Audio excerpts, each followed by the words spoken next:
Africa. Good morning, South Sudan. Hello and welcome to African Morning Breakfast Show, coming to you live right here on SABC from our studio in South Sudan capital, Juba. My name is Majur Cholkur, and thank you so much for following African Morning Breakfast Show wherever you're watching us, coming to you live right here in your houses, in your offices, in all parts of the African continent. Remember, this is your ultimate choice African Morning Breakfast Show which bring to you issues that matters to you. In these editions of African Morning Breakfast Show, we're going to talk more about the plans, the policy and the strategic plan of 2022-2025 of the Ministry of Federal Affairs to the Transitional National Legislative Assembly. And this edition of African Morning Breakfast Show, I'm profoundly honored and exceedingly humbled to say it. I'm joined by a great leader, Member of Parliament in the Transitional National Legislative Assembly. He is none other than Honorable Malek Cook Diwaj. He is the chairperson of the Specialized Committee on Federal Affairs. Yesterday, the 22nd of May 2023, Honorable MP presented the policy plan for 2022-2025 to the members of the August House right here in Juba. And this is a platform for us to learn more about what is in the policy. Honorable Malek Cook Diwaj, indeed, I'm honored to have this privilege to host you for the first time in African Morning Breakfast Show. Good morning and welcome. Good morning to you. Thank you so much. I'm honored to be here in SSBC to shed light more on the policy and the strategic plan for the Ministry of Federal Affairs that I presented yesterday and unanimously passed by the Haggis House. Thank you so much, Honorable Malek Cook Diwaj, for having your time to come to SABC. Before we go into our business of getting to know more about the policy and the strategic plan, let's have you to pass your greeting to your fellow colleagues in the August House, your friend outside, and the viewers of these programs who are watching. Your word of greeting. Yeah, thank you, Majur, for this great opportunity, and I'm very delighted. And I would like to appreciate my colleague in the Agas House for standing behind this policy and making sure that this policy is passed so that it gives a clear guidance and guideline and direction for the ministry to carry out its activities. And to my viewers, I'm very happy to share some of this policy and the strategic plan of the ministry. They are highly welcome to this platform. Thank you so much, Honorable Malek Cook Diwaj.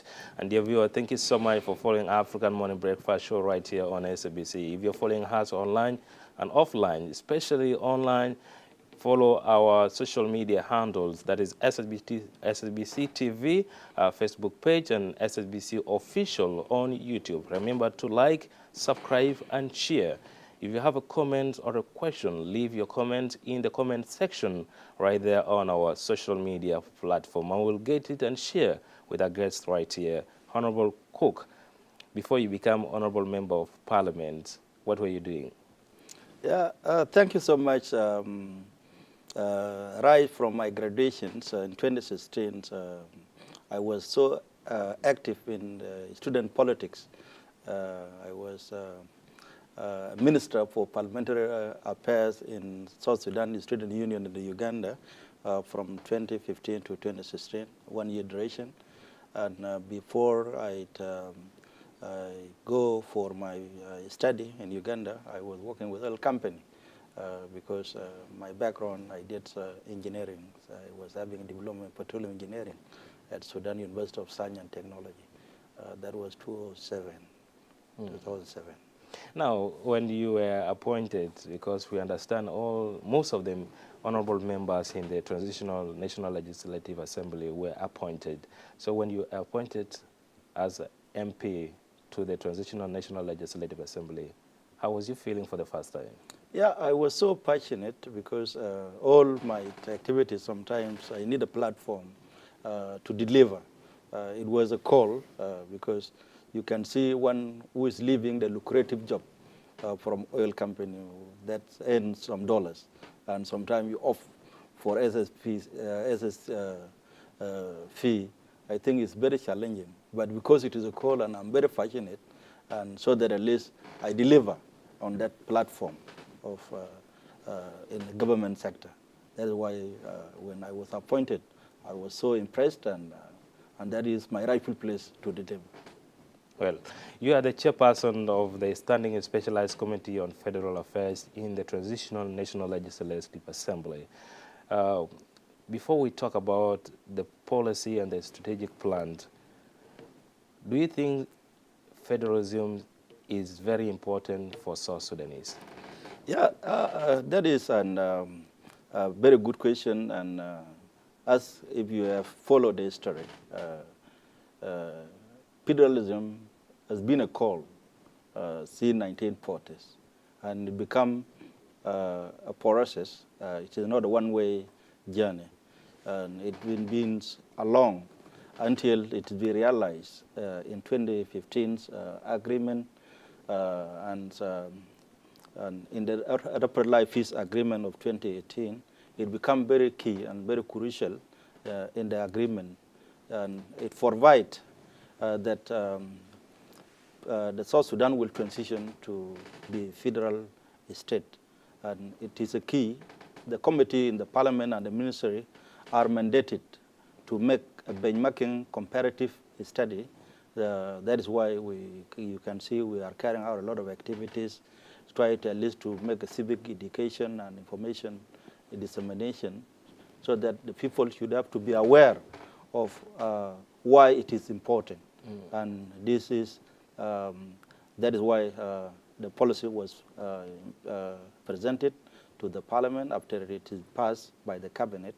And yesterday we approved the policy and the strategic plan of the ministry, so that at least to give us the way forward to carry out activities, so that we can tour all the 10 state plus 3 administrative area.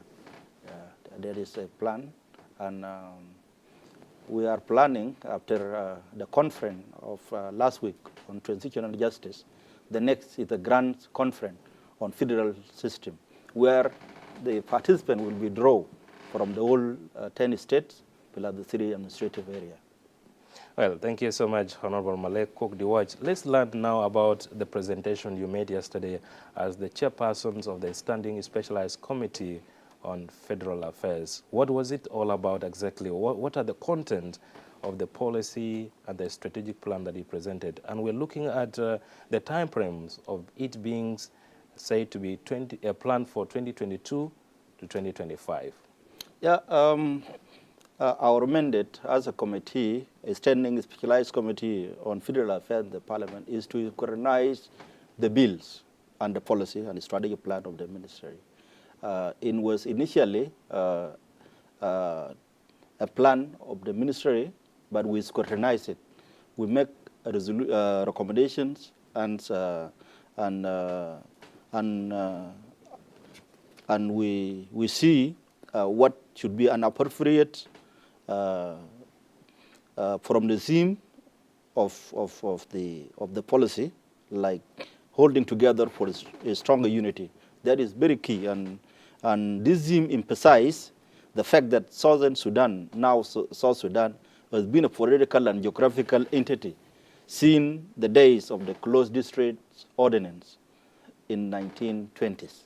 You see, and this is very important theme of the policy recognize this fact. It means that South Sudan will continue as a one entity, one country, one nation, even if it is federated.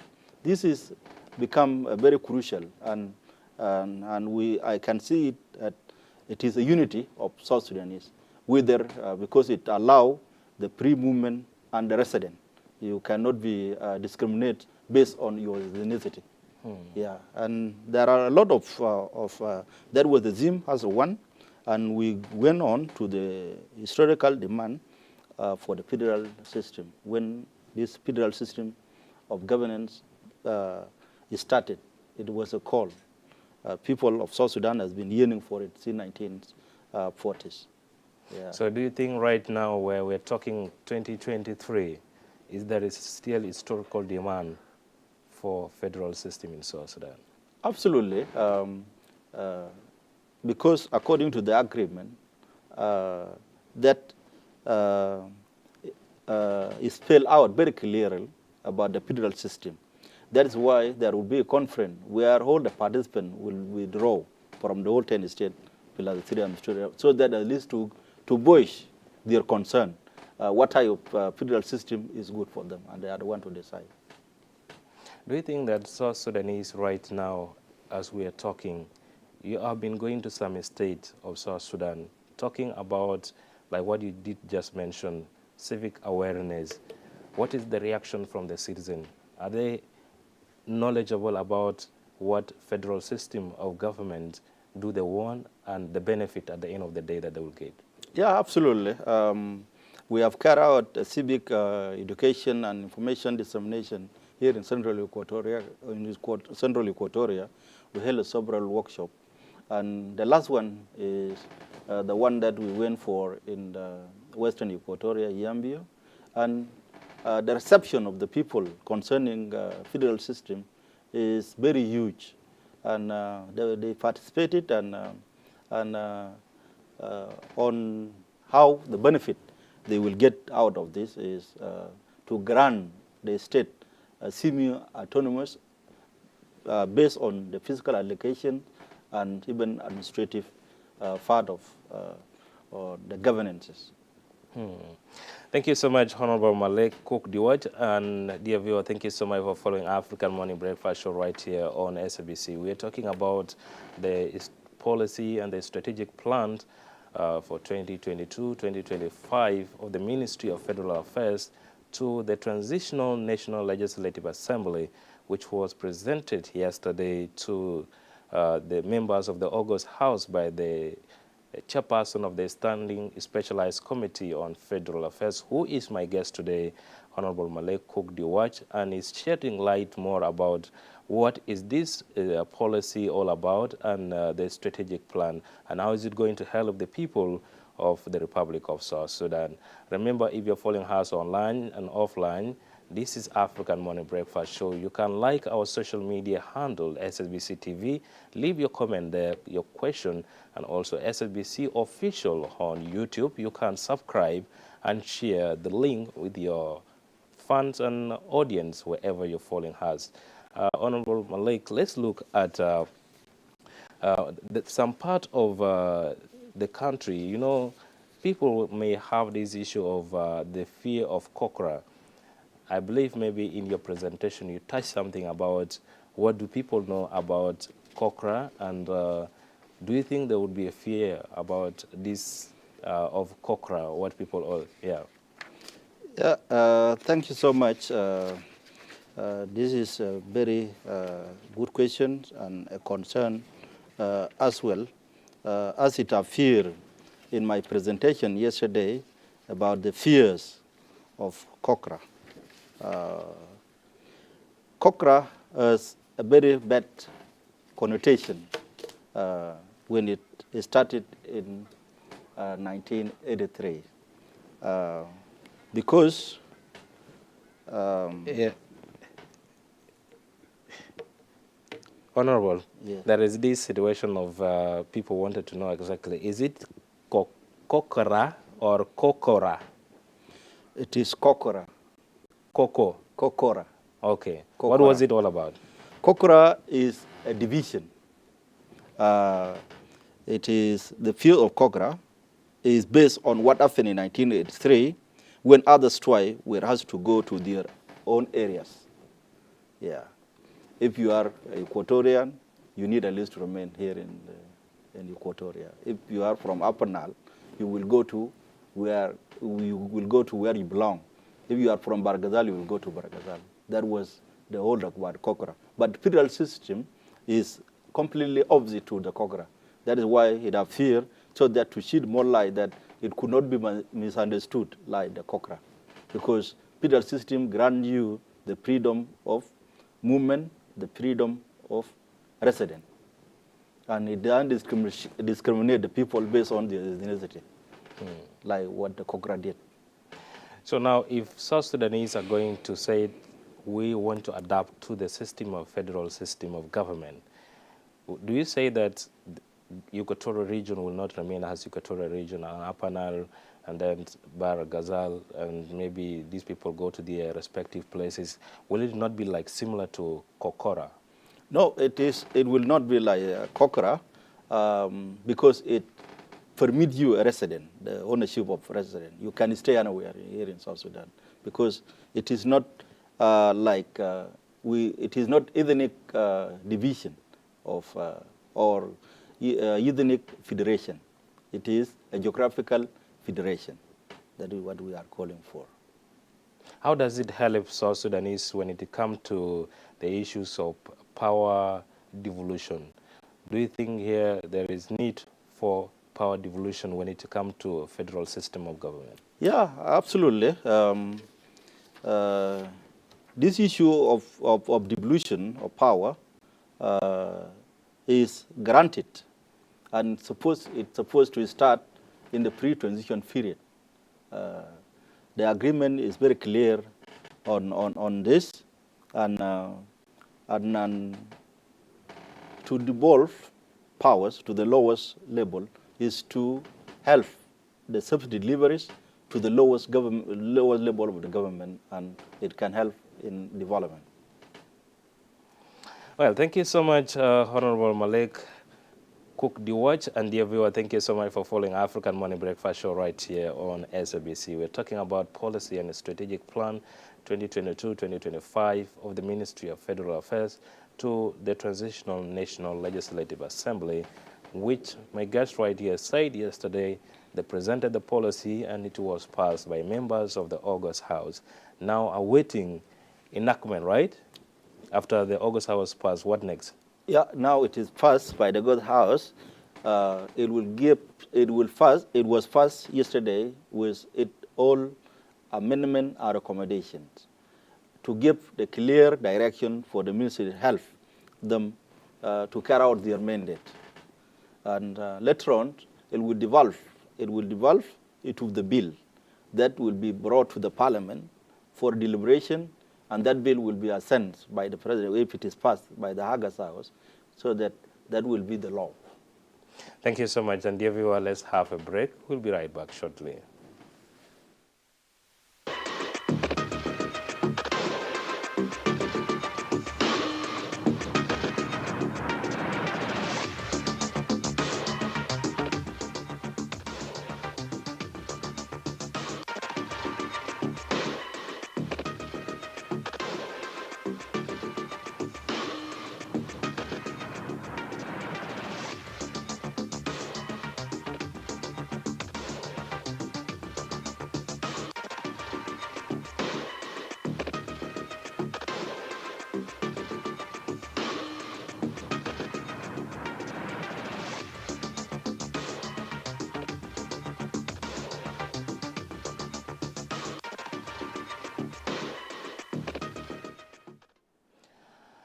Welcome back, dear viewer. Thank you so much for still following African Morning Breakfast Show right here on SABC. We're still talking about the plans, policy and strategic plans of the Ministry of Federal Affairs to the Transitional National Legislative Assembly, in which the chairperson of the Standing Specialized Committee on Federal Affairs in the TNLA presented the policy yesterday before the August House, and it was fast. Right here, Malik, welcome back. Thank you so much. We understand that the National Assembly is having a lot of tasks to do for the people of South Sudan to realize and achieve and enjoy what you people are doing as their representative in the parliament. And as federalism is concerned, what do you say now has been your achievement in the Transitional National Legislative Assembly as you are working toward the right of the people? Yeah, thank you so much. In the TNLA, we are tasked to carry out a comparative study on the federal system in the region and internationally. Our first tour was operation that we visited in Sofia, where we interact with the concerned institutions. The committee led by the chairperson, who is me, and plus the three members of my committee. We went to Ethiopia and get insightful on how their federal system works. Ethiopia federal system is ethnic federation. That ethnic federation it stops wars in Ethiopia since 1990. The 17 fighting groups see into it that the federal system is the best that accommodate their interest.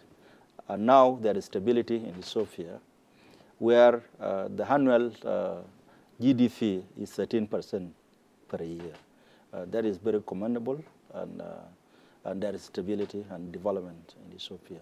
We met with the House of Federation and House of People Representative, and we met with the regional parliament of Oromia, and we went to the Minister of Peace, and we visit the Federal Supreme Court of Ethiopia.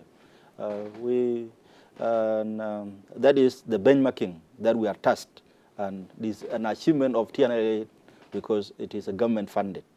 And we are being tasked to go and study more and more, and I request, and I have written to all the embassies, like 6 of them, and the response is very positive. We have a plan to go to South Africa, Nigeria, and even international visit is a plan for the TNLA. Those are an achievement, and the achievement, the greatest one, is when I presented the policy and the strategic plan that was unanimously passed yesterday by TNLA. That is a great achievement. When you visited Ethiopia and upon your return, what have you adapted from, or what have you learned that you need people of South Sudan to adapt from how the neighboring countries like Ethiopia work? What we are after is to make a comparative study, but not necessarily copy and paste. But we can design our own model that suit in a South Sudan context. But the experience that we will get can be twisted or can be modernized in the way that fit the South Sudanese context. You as MPs are the eyes of the common people, and looking at your activities, carrying out activities to enlighten the members of public on the importance of federal system and the policy and the strategic plan. Do you think there are some obstacles? Yeah, of course, the obstacles could be on logistic part of carrying out these activities, because it demands going to states and drawing the people from their locations. The mobility sometimes is very difficult because of the road network, the bad roads in our country. And for us to lay the groundwork, it needs logistic kind of facilitations, and so that at least even the accommodation for the participants sometimes is very challenging. Yeah. There is this issue of the constitution-making process, whereby the Transitional National Legislative Assembly, especially your department of the Specialized Committee on Federal Affairs, do you think that in the roadmap, in the implementation of the peace agreement, 2024 December is expected for the country to go for general election, and the constitution-making process and the issues of federalism and this policy and draft, where do you think will be your role here as the Assembly to making sure that the policy and the strategic plans are part of the revitalized peace agreement, especially the roadmap and the constitution-making process? Thank you so much. This issue of permanent constitution-making process, now we are laying the ground on how we carry out the civic educations and the plan for this grand conference on federal system. On the constitution making process, the permanent one, where the federal system is the key. It needs an awareness so that at least people have their voice accommodated in the constitution making process. And the constitution and the roadmap, constitution sometimes take long time. It could not exactly be compared to the 24 months that people are talking to go for a general election. But the election sometimes it laws. There is an election act and followed by other key provisions. And that one doesn't stop the constitutional making process because people are now embarked on a permanent constitutional making process. Now that is our role to make an awareness on the federal system as the key, so that the participant should have to be aware that they know their right and what do they want, what type of federal system can be put into the constitution. Honorable, make this clear. Do you think if South Sudan adopt the federal system of government, and then in December 2024, when South Sudan's are going for general election, do you think that the federal system and the election, do they have connection? No, that is why I told you they are really parallel, and you cannot connect them because election, you just count one, and the constitution and the federal system is another process, and where we are going to transit to the federal system, not to be connected with election.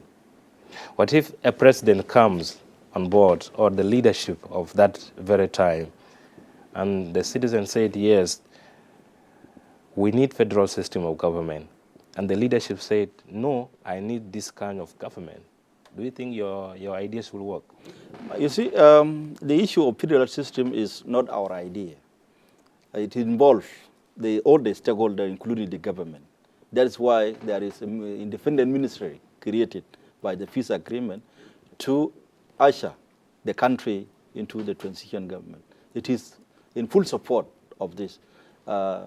When we are carrying out this one, it is a full mandate given by the government. The government is in line with what we are doing because we are the government. And we are carrying the work of the government. We are the government. Well, thank you so much, Honorable Malik, for having your time to come to African Morning Breakfast Show. Before I let you go, what could be your key words of advice maybe to the government of South Sudan, to the people of the Republic of South Sudan on issues related to the policy and the strategic plan for the Ministry of Federal Affairs, which you presented yesterday to the members of the August House? Yeah, thank you so much. The government, my concern is to avail the necessary resources for us to enable us to carry out this huge responsibility that was tasked upon us. And the reception of the people of South Sudan based on the dissemination of this federal system of the government is very welcoming. And there should be a fertile ground provided for them to enable them to participate in this process of federal system. Yeah. How urgent do you think South Sudan needs federal system of government? It is immediate, and South Sudan needs federal system now. This year? Now. Thank you so much, Honorable Cook Malek, for making it to SABC. Thank you so much for your time. And I always have these questions for my guests. What do you think will make Africa and South Sudan great? Yeah, thank you so much. What can make Africa and South Sudan great is this conversation is the key. And it can bring us together to identify our common interest, to work for the welfare of this country, and to encourage our social cohesion as one people, one country with the same destiny. Thank you so much. And dear viewer, thank you so much for following African Morning Breakfast Show right here. This is your ultimate show that comes to you every Tuesday and Thursday right here with the repeat in the weekends on SABC. I've been your host, Majur Cholkur, and we've been talking about the strategic plan and the policy of 2022-2025 of the Ministry of Federal Affairs presented to the Transitional National Legislative Assembly. And it has been my pleasure having Honorable Malek Cook Diwaj, the chairperson of the Standing Specialized Committee on Federal Affairs, right here to help us deliberate more about the policy and the strategic plan. And after here, I want to say thank you for accompanying us. On behalf of my colleague, the technical team in the studio, we say do have a lovely time as you enjoy the rest of the program. And Honorable, once again, thank you so much for making it. And let me hope it will not be the last time to have you right here. Yeah, my pleasure. Thank you. Yeah, welcome.